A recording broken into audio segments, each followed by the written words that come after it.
অনেকের মনেই প্রশ্ন, বিএলও যদি বদমাইশি করে কি হবে? ও অনেক জায়গায় করবেও, বিএলওর অনেক জায়গায় পক্ষপাত দুষ্ট হবেই। সেই জন্য অ্যাপে আপলোড করা হবে যাতে বিএলও ডিসিশন মেকিং না নিতে পারে। ডিসিশন নেবে ওই অ্যাপ, ওই সফটওয়্যার, কি আছে না আছে, কি তথ্য সঠিক কি তথ্য ভুল। এরপরে যখন ডিসেম্বরের মাসের 8 তারিখে, এই সরি 9 তারিখে, না 8 তারিখেই যখন আর কি ড্রাফট লিস্টটা বেরোচ্ছে, সেই ড্রাফট লিস্ট বেরোনোর পরে 9 তারিখ থেকে একদম 31শে জানুয়ারি অবধি শুরু হচ্ছে নোটিশ ফেস। যাদের নাম সাসপিসিয়াস থাকবে তার নোটিশ ফেস করা হবে। তারা গিয়ে তখন ওই 12টা যে ডকুমেন্টসের লিস্ট, সেই ডকুমেন্টসগুলো দেখানোর সুযোগ পাচ্ছেন। এবার আধার কার্ড 12 নম্বর ডকুমেন্টস, এই বাদ দিয়ে আরও 11টা রয়েছে। 11টার মধ্যে যে কোনো একটা ডকুমেন্টস দেখাতে হবে, সঙ্গে আধার কার্ড দেখাতে পারেন। শুধুমাত্র আধার কার্ডের ভিত্তিতে কিন্তু নাম উঠবে না। এর পরবর্তীকালে ফাইনাল লিস্ট বেরিয়ে যাচ্ছে হচ্ছে 7ই ফেব্রুয়ারি, এবং এই ভোটার লিস্টের উপরেই ভিত্তি করে মোটামুটি 2026-এ নির্বাচন হবে বিধানসভা, এটাই আমরা আশা করছি। কোনো নির্দিষ্ট অভিযোগ বা ঘটনা যেরকম অনেক জায়গাতেই ঘটছে, অনেকের মনে অনেক প্রশ্ন আছে যে 2002-এর ভোটার লিস্টে হয়তো কারোর নাম ভুল আছে, এবার সেই ভোটার লিস্টে সে তো পরে নাম সংশোধন করেছে, কিন্তু সেই বছরের ভোটার লিস্টে তো তার নামটা ভুল আছে। তো এখন যখন 2025-এ সে ভোট দিতে যাবে, তাদের যে প্রশ্নটা হচ্ছে তাহলে আমি সেটা কি করে হবে, মানে যখন ফর্ম ফিল আপ করবে ওই ফর্মটাতে ভুল নামটাই ফিল আপ করবে না ঠিক নামটা ফিল আপ করবে, এরকম একটা কোয়েশ্চেন আসছে। এগুলো ব্যাপারে যদি একটু বলেন। না দেখুন, 2002-এর ভোটার লিস্টের তো তথ্যটা আমরা দিচ্ছি, মানে ওটাকে অ্যাজ এ প্রুফ হিসেবে 2002-এ আমার নাম ছিল বা আমার বাবা মার নাম ছিল। 2002-এর ভোটার লিস্টের নাম বানানটা তো এখানে ম্যাটার করছে না। ম্যাটারটা হচ্ছে আমার ওখানে নামটা ছিল, যদি আমার না থাকে আমার বাবার থাকবে বা ঠাকুরদার থাকবে, বিষয়টা ওখানে শেষ। আর যদি বিষয়টা ওখানে শেষ না হয়, তাহলে তখন গিয়ে তাকে 2002-এর তথ্য না দিতে পারলে তাকে দেখা নোটিশ পেসে গিয়ে অন্য তথ্য দিতে হচ্ছে। খুব সহজ পদ্ধতি।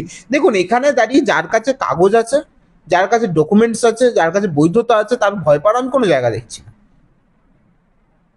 কোনো নির্দিষ্ট যেরকম ঘটনা বা অভিযোগ উঠলে এসআইআর শুরু হলে যে আদালতের কি ভূমিকা থাকবে, এটা কি বলতে পারেন? না, আদালতে যদি এসআইআর সংক্রান্ত কোনো নির্দিষ্ট জনস্বার্থ মামলা করা হয়, সেই মামলাটার মেরিট দেখে মামলা কতটা গুরুত্বপূর্ণ সেটা বুঝে তার পরবর্তীতে ধীরে ধীরে ধীরে ধীরে সেই হিসেবে পর্যবেক্ষণ জানাবে আদালত। হ্যাঁ, কারণ আজকে একটা মামলা, সেই মামলা কি ইস্যুতে করছে, সেই মামলার দাবি কি, জনস্বার্থ মামলা, সেটা বুঝে তো আদালত নির্ণয় নেবে। তো সেটা মামলাটার উপর নির্ভর করছে, মামলা করতেই পারে যে কেউ। সেক্ষেত্রে একটা হাইকোর্ট বা সুপ্রিম কোর্ট কি অবজারভেশন দেয়, সবসময় মামলা গুরুত্ব বুঝে করবে। এসআইআর নিয়ে মুখ্যমন্ত্রী মমতা ব্যানার্জির যে ভূমিকা, সেই নিয়ে আপনি কি বলবেন? এসআইআর নিয়ে মুখ্যমন্ত্রী মমতা ব্যানার্জির ভূমিকা অতীব জঘন্য। মুখ্যমন্ত্রী প্রথমে বলেছিলেন আমি বেঁচে থাকতে এসআইআর হবে না। আমরা এখন এটাই জানতে চাইছি উনি কি সুস্থ আছেন তো, উনি ভালো আছেন তো, কারণ ওনারা আমরা দীর্ঘায়ু কামনা করি। এবার আপনি একটা জিনিস ভেবে দেখুন, এখানেই গল্প শেষ না। গল্পের পরের পলক হচ্ছে কি, যখন এসআইআর শুরু হলো মমতা ব্যানার্জি কি করলেন, এবার আন্দোলন শুরু করেছেন।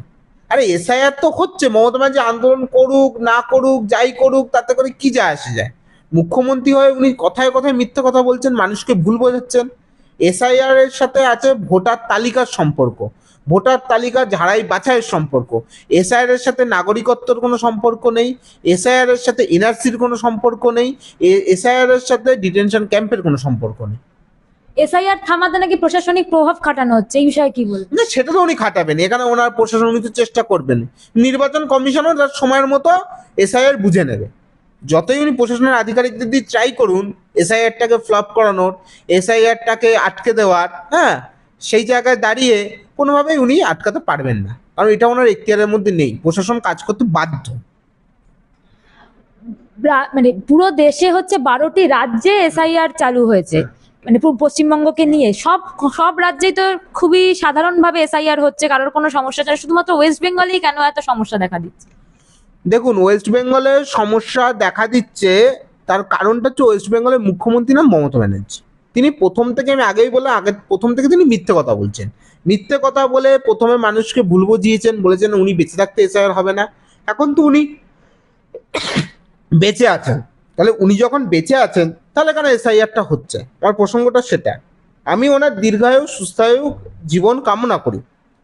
এবার উনি বোঝাচ্ছেন কি, মানুষকে মিথ্যে কথা বোঝাচ্ছেন, মানুষকে বোঝাতে চাইছেন এসআইআর এর নামে এনআরসি হচ্ছে, ডিটেনশন ক্যাম্প হচ্ছে, এগুলো উনি বোঝানোর চেষ্টা করছেন। এই সম্পূর্ণ মিথ্যাচারের রাজনীতির জন্য আজকে পশ্চিমবঙ্গের সমস্যা হচ্ছে। বাকি 11টা রাজ্য কোনো সমস্যা নেই, শুধু পশ্চিমবঙ্গটাই সমস্যা 12টা রাজ্যের মধ্যে। এই এসআইআর আর এনআরসি নিয়ে যে প্রত্যেকের মধ্যে একটা দ্বন্দ্ব তৈরি হয়েছে যে এসআইআর আর এনআরসি নাকি এক জিনিস, মানে যেটা তৈরি করা হচ্ছে, তো এই বিষয়টা একটু আপনি বুঝিয়ে বলবেন যে এনআরসির ব্যাপারটা আর এসআইআর ব্যাপারটা, তাহলে একটু মানে আমাদের দর্শকদের বুঝতে সুবিধা হয়। না দেখুন, প্রথমত আমি আবারও বলছি, এসআইআর এর সাথে এনআরসি বা এসআইআর এর সাথে কোনোভাবেই ডিটেনশন ক্যাম্পের কোনো সম্পর্ক নেই। আমি আপনাকে আগেও বললাম, এসআইআর বা নির্বাচন কমিশনের এটা ঘোষিত কর্মসূচি, এর কাজ ভোটার লিস্ট সংক্রান্ত, নির্বাচন ক্ষেত্র সম্বন্ধ এবং যারা ইলেকটোরাল রয়েছে অর্থাৎ ভোটার রয়েছে বাংলা ভাষায় বলতে গেলে একদম, সেই ভোটার সংক্রান্ত, ভোটারের নাম কার থাকবে কার বাদ যাবে, কে ভোটার অধিকার থাকবে কার থাকবে না, সেটা এসআইআর এর মাধ্যমে সিদ্ধান্ত হবে। এনআরসি সম্পূর্ণ আলাদা বিষয়, এনআরসির সাথে এসআইআর এর কোনো সম্পর্ক নেই। এসআইআর এর নাম কাটা গেলে কাউকে দেশ থেকে তাড়ানো হচ্ছে না, কাউকে ডিটেনশন ক্যাম্পে পাঠানো হচ্ছে না। তৃণমূল দল মিথ্যাচার করে মানুষকে ভয় দেখাচ্ছে। রাজ্যে বলা হচ্ছে যে রাজনৈতিক উদ্দেশ্য খাটানোর জন্য এসআইআর চালানো হচ্ছে, এই ব্যাপারে আপনি কি বলবেন? না, রাজনৈতিক উদ্দেশ্য বলতে, রাজনৈতিক উদ্দেশ্যের সঙ্গে তো আমি জানি, এইটা তো তৃণমূলের দাবি। রাজনৈতিক উদ্দেশ্য বলতে নির্বাচন কমিশন 12টা রাজ্যে করছে এসআইআরটা, শুধুমাত্র পশ্চিমবঙ্গে হচ্ছে না। কিন্তু সেখানে দাঁড়িয়ে পশ্চিমবঙ্গের যে রাজনৈতিক পরিস্থিতি, আজকে পশ্চিমবঙ্গের যে ভৌগোলিক পরিস্থিতি সব থেকে গুরুত্বপূর্ণ বাকি রাজ্যগুলো সঙ্গে। পশ্চিমবঙ্গে একটা এতগুলো জায়গা বর্ডার শেয়ারিং আছে, খুব গুরুত্বপূর্ণ রাজ্য। এখানে প্রচুর পরিমাণে মানুষ অন্য দেশ থেকে এসছে, বাংলাদেশ থেকে এসছে, এখানে এসআইআরটা আরো কড়াভাবে করার দরকার। যতটা না অন্য রাজ্যে প্রয়োজন হচ্ছে, যেমন রাজস্থানে যতটা প্রয়োজন হচ্ছে, এর থেকে পশ্চিমবঙ্গে অনেক কড়াভাবে এসআইআর করার দরকার, এটাই মনে করি। স্বরূপনগরে 94 জন ধরা পড়েছে বাংলাদেশে পালাতে গিয়ে, এই এসআইআর প্রসঙ্গে এটা বলা হচ্ছে, মানে এমনটা অভিযোগ রয়েছে, তো এই বিষয়ে কি বলবেন? হ্যাঁ, যারা অবৈধ ভোটার তারা তো পালিয়ে যাবে, ভয় পালিয়ে যাচ্ছে তারা। যারা বৈধ, যাদের কাগজ আছে, তাদের ভয় পাওয়ার দরকার নেই, তারা এখানেই থাকবেন, ভোটার লিস্টে নাম থাকবে, আগামী দিনেও তারা ভোট দেবেন। আর যারা অবৈধ তাদের পালাতে হবে, মানে তারা যদি পালিয়ে যায়, পালাতে হবে কোনো ব্যাপার নেই, তারা ভয় পালিয়ে যাচ্ছেন, ভয় পাচ্ছে মানে গাফিলতি আছে। আইনত মুখ্যমন্ত্রীর কতটা অধিকার আছে এই মানে এই তদন্তে হস্তক্ষেপ করার? আইনত মুখ্যমন্ত্রীর এখানে আমি কোনো বিষয় দেখছি না, কারণ এখানে নির্বাচন কমিশনের কাজ। নির্বাচন কমিশন সম্পূর্ণভাবে এখন দায়িত্ব আছে প্রশাসন নির্বাচন কমিশনের অধীনে, মানে অ্যাডমিনিস্ট্রেশন। সেখানে দাঁড়িয়ে মুখ্যমন্ত্রী কি করবেন? এখানে মুখ্যমন্ত্রী নির্বাচন কমিশনের ওপরে না, সবাই নির্বাচন কমিশনের অধীনে, মানে অধীনে বলা ভুল, নির্বাচন কমিশনের ঊর্ধ্বে প্রধানমন্ত্রীও না।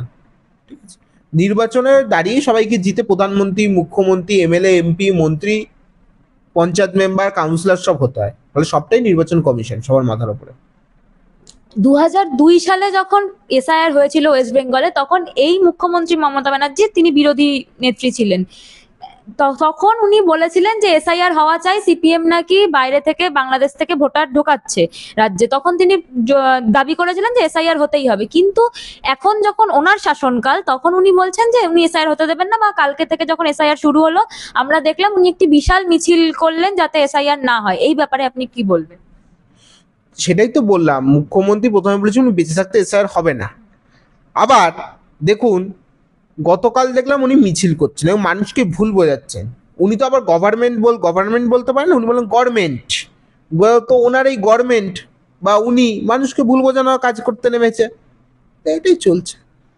ভোটের পর রাজনৈতিক কি ফলাফল হতে পারে এই এসআইআর এর পরে? মানে 2002-তে আমরা যখন দেখলাম যে সিপিএম আমল ছিল, তখন সিপিএম 2002-এর এসআইআর পরেও বিপুল ভোটে জয়ী হয়ে ফিরে এসেছিল।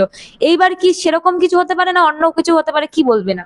এবার এসআইআর এর ফলে তৃণমূলের পরাজয় কার্যত নিশ্চিত। কারণ এসআইআর করার ফলে 2002-এর এসআইআর আর 2025-এর এসআইআর এর মধ্যে পার্থক্য আছে। 30 লক্ষ মৃত ভোটার কাটা যাবে, এক ব্যক্তির নাম 3 জায়গায় কাটা যাবে, দায়িত্ব নিয়ে বলছি। একজন লোক, তিনি শিফটেড ভোটার, কিন্তু তার ভোট এখানে তৃণমূলরা দেয়, কাটা যাচ্ছে। এরকম প্রচুর অবৈধ ভোটার, তার নাম কাটা যাচ্ছে। 1 কোটির কাছাকাছি ভোটার কাটা গেলে তৃণমূল জিতবে না, এটা পরিষ্কার। ওই জন্য এত জ্বালাপোড়া লেগেছে ওদের গায়ে। বহু জায়গায় দেখা যাচ্ছে যে বিএলওদের ধরে মারধর করা হচ্ছে, বিএলওদের আটকে রাখা হচ্ছে, হেনস্থা করা হচ্ছে, বিএলওরা হেনস্থার শিকার হচ্ছে। এই বিষয়ে কি বলবেন? এর কি প্রশাসনিক কোনো ভূমিকা থাকা উচিত নয় কি? না, প্রশাসনিকভাবে তো আমি মনে করি বিএলওদের নিরাপত্তার দায়িত্ব প্রশাসনের। তাদের প্রয়োজনে তাদেরকে নিরাপত্তার ব্যবস্থা করতে হবে। কারণ একজন বিএলও, তিনি তো নির্বাচন কমিশনার হয়ে কাজ করছেন, যেহেতু তো কোনো কাজ করতে তিনি যাননি, তিনি নির্বাচন কমিশনার হয়ে কাজ করতে গেছেন। সে জায়গায় দাঁড়িয়ে তাকে যদি আক্রান্ত হতে হয়, তার দায় দায়িত্ব অবশ্যই তো প্রশাসনের উপরেই বর্তায়। আর সাধারণ মানুষেরও উচিত বিএলওর সাথে সঠিকভাবে ব্যবহার করা। অসংখ্য ধন্যবাদ দাদা।